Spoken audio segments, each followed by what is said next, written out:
Hi everyone, welcome to study spring.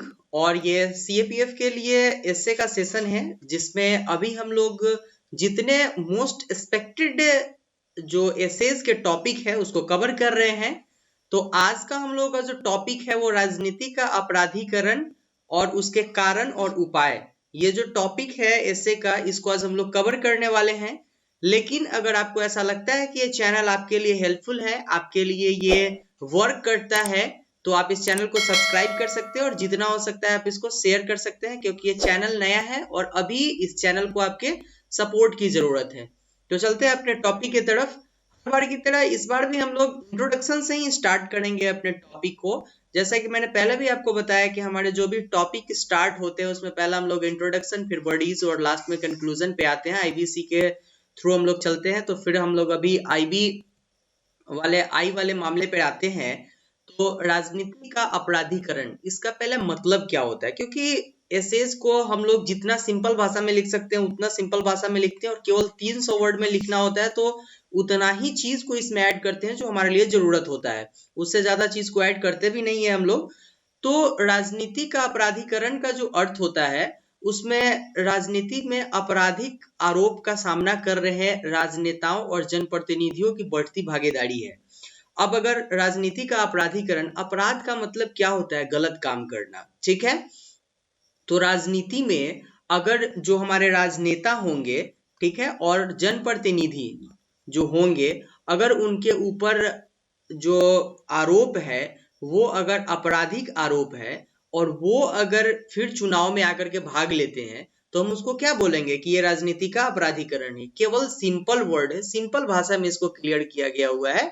राजनीति का अपराधीकरण का अर्थ राजनीति में आपराधिक आरोप का सामना कर रहे राजनेता और जनप्रतिनिधियों की बढ़ती भागीदारी से। काफी सिंपल वर्ड है इसमें, क्योंकि जब राजनीति में आपराधिक आरोप का सामना कर रहे जनप्रतिनिधि और राजनेता बढ़ेंगे, तभी राजनीतिक अपराधीकरण ये आपका कहा जाएगा। बहुत सिंपल भाषा में इसको क्लियर किए हम लोग। नेक्स्ट देखते हैं हम लोग।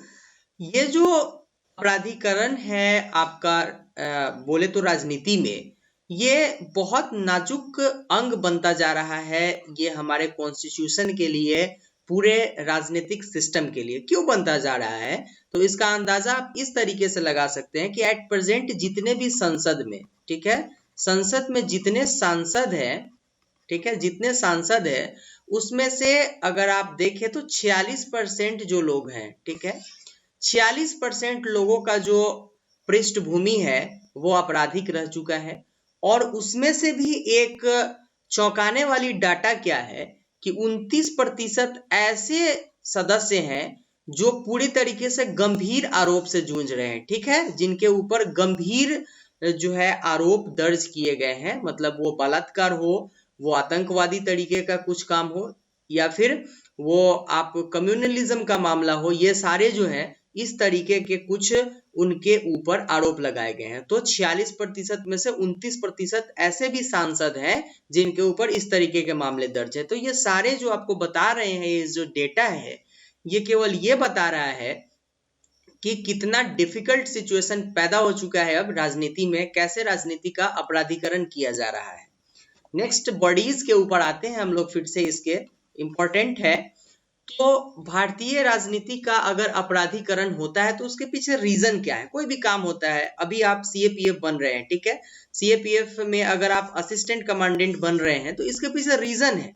इसके पीछे रीजन है कि आपको अपने कंट्री को सर्व करना होगा। कुछ लोग ऐसे होंगे जिनका ये पैशन होगा कि मुझे पैरामिलिट्री फोर्सेस में जाना है। ठीक उसी तरीके से अगर राजनीति का अपराधीकरण होता है तो इसके पीछे कुछ रीजन होंगे, बहुत सारे रीजन है।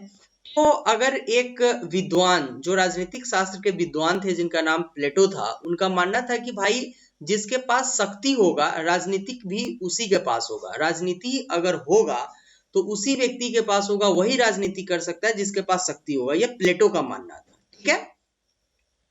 तो ये जो प्लेटो का मानना था, पूरी तरीके से आपराधिक प्रवृत्ति वाले जो लोग होते हैं, ठीक है, आपराधिक प्रवृत्ति वाले जो राजनीतिज्ञ होते हैं, जो राजनेता होते हैं या जनप्रतिनिधि होते हैं, उनके ऊपर ये 100% काम करता है। क्योंकि एक तो वो पाप करते हैं, ठीक है, एक तो उनके ऊपर जो है वो केस दर्ज होता है, ठीक है, केस दर्ज होता है, ऊपर से उनके पास पैसे बहुत होते हैं। तो पैसे बहुत होते हैं तो पावर है उनके पास, वो मध्यस्थ होते हैं।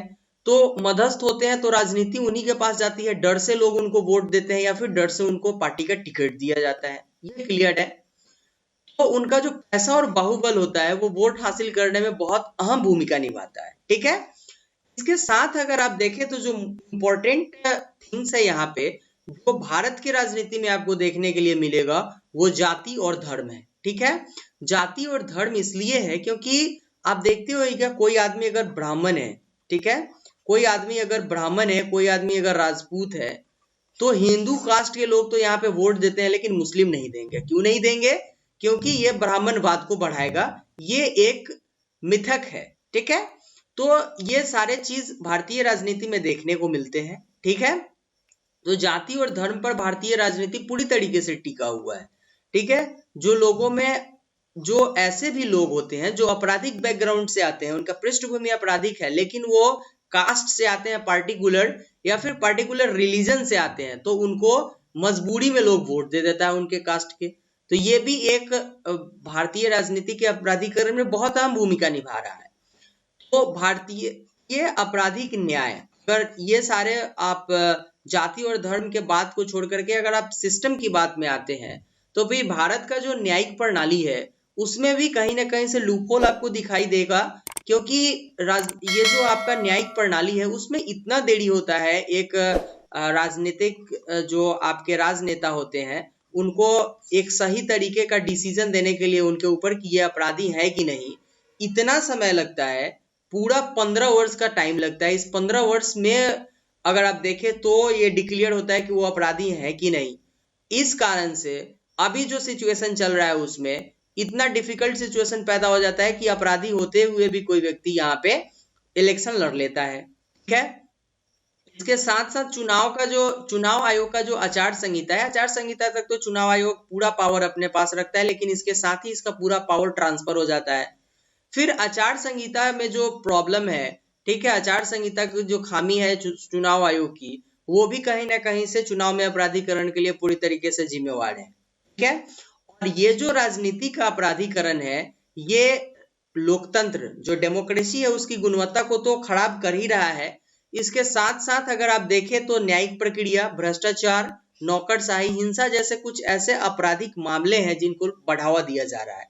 सारे को देखेंगे तो लोकतंत्र की गुणवत्ता को कैसे बढ़ावा दे रहा है, क्योंकि लोकतंत्र में ऐसे व्यक्तियों के, ऐसे पृष्ठभूमि वाले व्यक्तियों को शामिल किया जा रहा है जो आपराधिक बैकग्राउंड से आते हैं।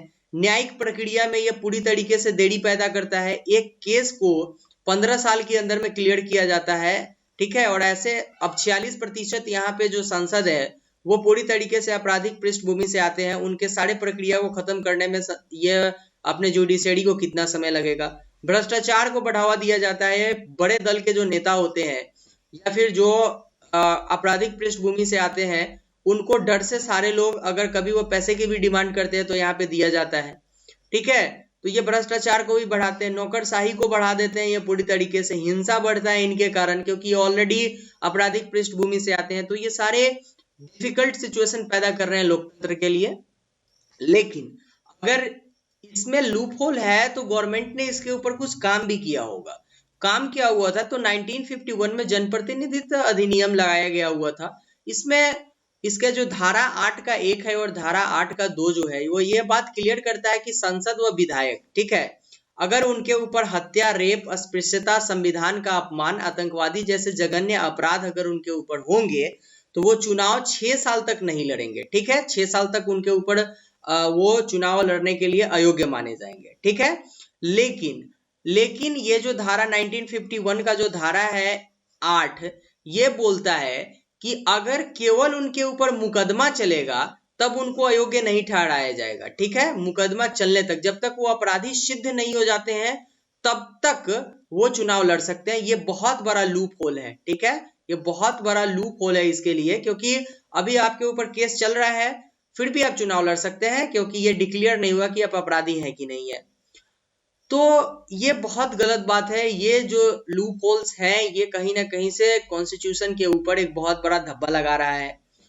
तो यहाँ पे क्या हुआ कि सर्वोच्च न्यायालय ने एक अपना डिसीजन दिया और डिसीजन में क्या बोला 2002 में उन्होंने ये बोला कि जो भी व्यक्ति हैं, जो भी चुनाव लड़ने के लिए आदमी अपना आएंगे, अगर वो इच्छुक है तो वो अपना आपराधिक और वित्तीय पृष्ठभूमि को अनिवार्य करेंगे अपने नॉमिनेशन के वक्त, ठीक है।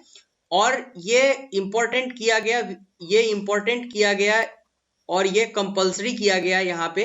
दूसरी बात है, ये इलेक्शन में आपको नॉमिनेशन के वक्त ये कंपलसरी किया गया। दूसरी बात यहाँ है, 2013 में गवर्नमेंट ने सुप्रीम कोर्ट ने एक डिसीजन दिया था कि 2013 में एक नोटा का विकल्प होना चाहिए, नन ऑफ दिस का विकल्प होना चाहिए, क्योंकि कुछ ऐसे भी लोग होते हैं जिनका बैकग्राउंड आपराधिक होता है, ठीक है, आपराधिक बैकग्राउंड उनका होता है, और इसके साथ ही वो एलिजिबल लोग के नजर में नहीं होते हैं, जो जनता होती है उनके नजर में वो एलिजिबल नहीं होते हैं, या फिर उनके लिए वो अप्रोप्रिएट नहीं होते हैं, तो वो अगर चाहे तो फिर नन ऑफ दिस का यूज कर सकते हैं इसमें। ये था कंक्लूजन के ऊपर। अगर हम आए तो केवल गवर्नमेंट लॉ बनाए और तो इससे ये जो राजनीति का अपराधीकरण है वो कभी खत्म नहीं हो सकता है। तो इसके लिए सामाजिक बहिष्कार की भी बहुत ज्यादा जरूरत है।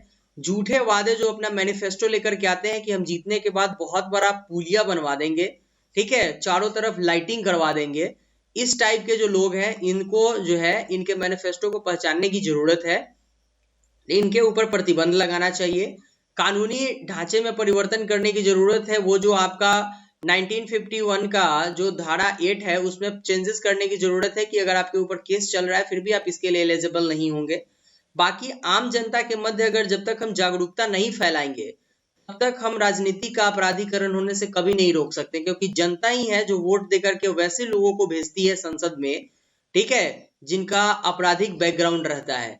तो सबसे पहले ज्यादा जरूरत है जनता के मध्य में जागरूकता फैलाना कि वो किसको वोट दे रहे हैं, क्या वो वोट दे रहे हैं वो उनकी बात को सुनेंगे या नहीं। ये सारे चीज को अपना करके ही हम जब भी राजनीति का अपराधीकरण होने से रोक सकते हैं। ये कंक्लूजन था इसका। केवल 302 वर्ड्स में आपने पूरे एसेज को कंप्लीट कर लिया। ये वीवीआई टॉपिक है आपके लिए, क्योंकि अभी एट प्रेजेंट में ये बहुत ज्यादा डिमांडिंग टॉपिक है और ये चल रहा है रिसेंट के एग्जाम में, तो इसको कवर कीजिए। और अगर आपको ऐसा लगता है कि ये स्टडी स्प्रिंग आपके लिए वर्क करता है और आपके लिए ये हेल्पफुल है तो आप चैनल को सब्सक्राइब कीजिए और जितना हो सके अपने फ्रेंड के साथ शेयर कीजिए, क्योंकि ये जो चैनल है वो पहला ऐसा चैनल है जो आपको हिंदी में सीएपीएफ के लिए कंटेंट अवेलेबल करवाता है, वो भी फ्री ऑफ कॉस्ट, जो चारों तरफ पेड कोर्स में या फिर प्लस कोर्स में मिलते हैं। तो आपको अब पता है कि आपके लिए कौन कितना वर्क कर रहा है। अगर आपको ऐसा लगता है कि ये आपके लिए हेल्पफुल है तो चैनल को सब्सक्राइब कीजिए, शेयर कीजिए। मिलते हैं नेक्स्ट वीडियो में। Thank you and good bye.